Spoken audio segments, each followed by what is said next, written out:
It took just under 3 minutes for Harry Maguire to receive a yellow card against Nottingham Forest on Sunday afternoon. Maguire was caught out by a simple long ball forward and he hauled Taiwo Awoniyi down to deny a counter-attacking opportunity. The City ground responded with chance of Leicester reject, and his calamitous start was almost made worse shortly after that. In the 20th minute, Maguire attempted to clear a Forest corner and the ball touched his trailing arm in the box. VAR checked the incident and a penalty wasn't given, but the replays suggested that he was fortunate not to be penalised. Roy Keane, who was on punditry duty for Sky Sports, said during halftime that perhaps Maguire deserved that bit of luck for the penalty not being given, and that was a legendary United captain empathising with the current club captain.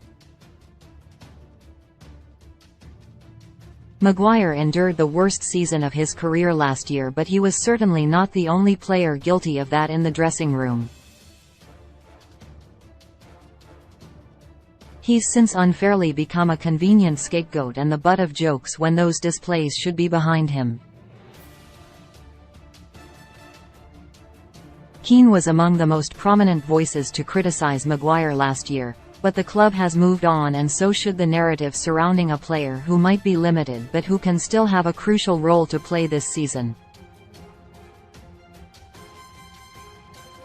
Although Maguire was only handed his 7th league start of the season against Forest because of injuries to Lisandro Martinez and Rafael Varane, and he made a poor start to the game, he admirably recovered and was solid throughout.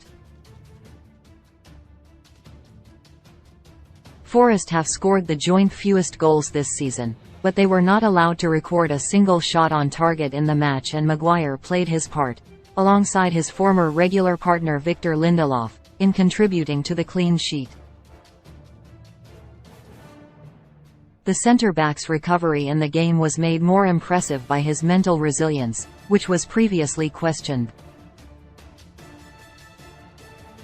Just 18 months ago at the King Power Stadium, Leicester defeated United 4-2, and Maguire was arguably culpable for all 4 of the goals.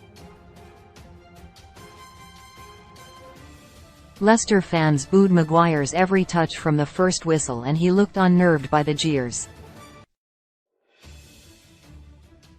Last season would have certainly taught Maguire some valuable lessons, and in the past, he might have recovered after his disappointing start. He deserves credit for making that mental improvement. The business end of the season is approaching, and Maguire, who is third-choice centre-back, will be needed. He is suspended for the semi-final of the FA Cup, but he is set to play an instrumental role in the Premier League and Europa League.